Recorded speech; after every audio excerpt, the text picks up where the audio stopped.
प्रधान का इस्तीफा मांग रहे थे। मैं मोदी की खुशी हूँ। नरेंद्र मोदी का चाहिए था, मोदी का चाहिए। एक कहावत है कि सांप को ना मारो, सांप की माँ को मारो तो सांप को पैदा कर दिया। तो धर्मेंद्र प्रधान जैसे सांप है ना, नरेंद्र मोदी की माँ को नरेंद्र मोदी है। नरेंद्र मोदी का इस्तीफा मांगो आज के बाद में, ठीक है? छोड़ो धर्मेंद्र प्रधान को, वो क्या था, वो कुछ नहीं है। बिल्कुल बिल्कुल। अगर मोदी का इस्तीफा हो गया तो उसका पहले हो जाएगा। ठीक है, आप जागो बेटा, जागो।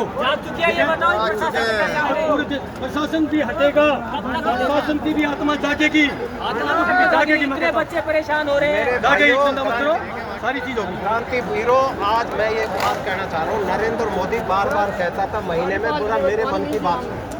आज इसके मन की बात सुन करके लोग जो है सड़कों पर है। नौजवान पीढ़ी जिनके जो भविष्य था उसको भी अंधकार में धकेल दिया, और जो शिक्षा का जो निर्णायक है जिसको सांसद चुन के रखा उसी का जो है बेहाल है। और वो एक दिन धरने पर नहीं आया। सोनम वांगचुक जी का कम से कम कुछ पूछने तो आना चाहिए था, कुछ हाल तो पूछना चाहिए। जो 18 दिन के बाद जो है उनको उठा करके ले गए, और भी उठाने का तरीका भी ठीक नहीं था, वो भी ठीक नहीं।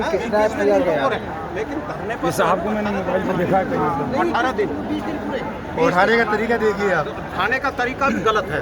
नहीं तो उनका पहले अनशन तोड़वाते, कोई नेता आता, प्रधानमंत्री महोदय आते। सोनम वांगचुक जी क्या है, एक साइंटिस्ट है देश का, जिससे देश का विकास होता है, विकास की राहें चुनता है। ऐसे आदमी के लिए नरेंद्र मोदी ने एक कदम नहीं उठाया, बड़े दुख की बात है।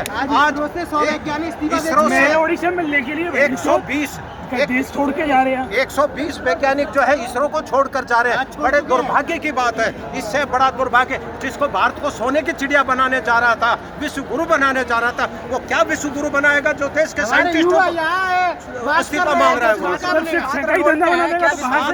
700 इसरो के वैज्ञानिक जा चुके हैं। आप ये सोचिए क्या हाल है। शिक्षा से दूर हो जाता है ना, उसका विनाश का रास्ता चालू हो अब जाता है। हमें पता लग रहा है ये मोदी जी आए तो थे देश के विकास के लिए, लेकिन इन्होंने विकास का रास्ता नहीं चुना, विनाश का रास्ता चुना।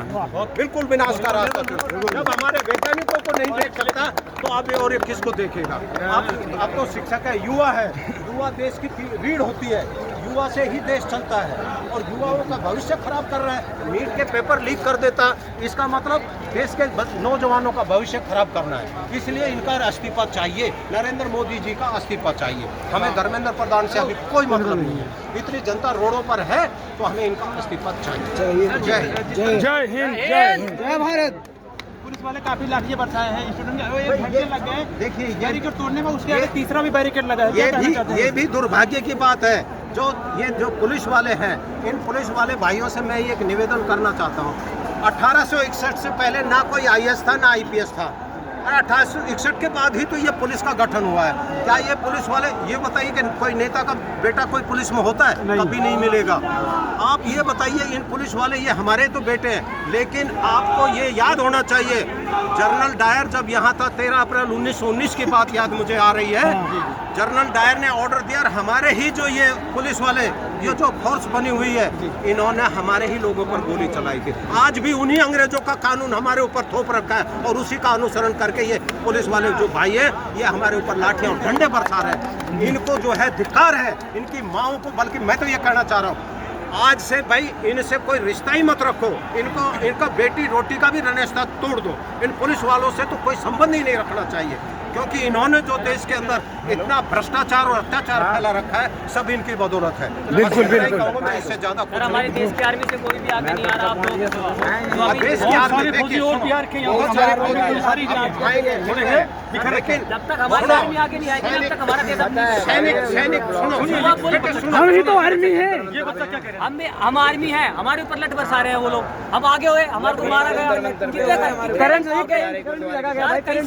करंट भी लगा सर, मुझे लगा, मुझे करंट लगा। इनके ऊपर ये जो हमारे ऊपर ऐसे खौफ बना रहे हैं, लगा दिए भाई। आगे आनी चाहिए, ठीक है, लगा। कुछ तो पता है क्या गलत है क्या सही हो रहा है। हमारे साथ कितना कुछ है। देखिए, ये बच्चा अपनी आर्मी से कितनी उम्मीद रखता है। उसी की बदौलत हम अंदर घरों में सोते हैं रात को आराम से। कुछ फौजी हैं जो इन नेताओं की चापलूसी करते हैं, इनकी गुलामी करते हैं, उनको अगर चुल्लू भर पानी अगर हो तो डूब के मर जाना चाहिए। जो सैनिक है, सैनिक के नाम पर धब्बे मैं कहता हूँ उनको, घरों में बैठे हैं दुब के। ये पूरा देश सैनिक को सम्मिलित करता कि नहीं करता? सब करते हैं। करता है। ये पूरा देश कह रहा है कि हमें सैनिक को सम्मिलित, ये बदला कर रहा है। उसके बाद एक युवा के स्टेटस देख लेना, पूरा सब लगाएगा 15 अगस्त, इंडिपेंडेंस डे, ये उसके पीछे की राज कोई नहीं समझता। जितने हमारे साथ हो क्या रहा है, हमारा देश बिल्कुल बर्बाद हो चुका, मट्टी मिल चुका है। जितने रिटायर्ड सैनिक हैं जो सर्विंग हैं, उनसे हम अपील करते हैं, इस देश को सुरक्षा चाहिए। आप बेटा वहीं डटे रहो, आप देश की सीमाओं पर डटे रहो। हम देश में ये नहीं कि जो सर्विंग सोल्जर है वो बगावत ना करे।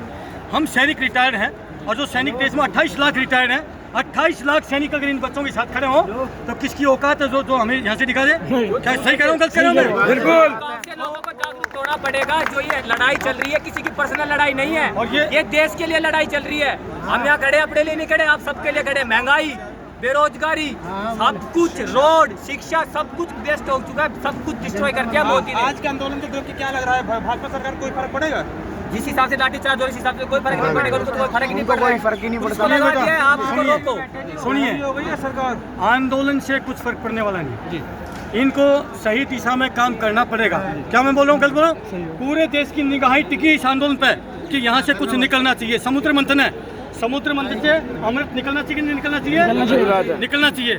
मेरी अपील है, जो यहाँ की मैनेजमेंट है, इसके आंदोलन के जो करता धरता है, उनसे अपील है, खाली आंदोलन तक सीमित मत रहिए।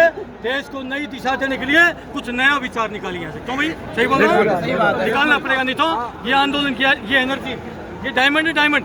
एक एक व्यक्ति 1-1 करोड़ के बराबर है। ये खड़े हैं ना, एक एक व्यक्ति, आप 1-1 करोड़ व्यक्तियों के बराबर हो, और ये यहाँ पर आए हैं। इस एनर्जी को वेस्टेज मत करना। एक आखिरी सवाल है कि अगर जैसे भाजपा सरकार को कोई फर्क नहीं पड़ता है, इस्तीफा नहीं होता है, इसके बाद क्या करेंगे आप? मैंने, अरे इस समझदार को इशारा करके मैंने क्या कहा? मैंने क्या कहा?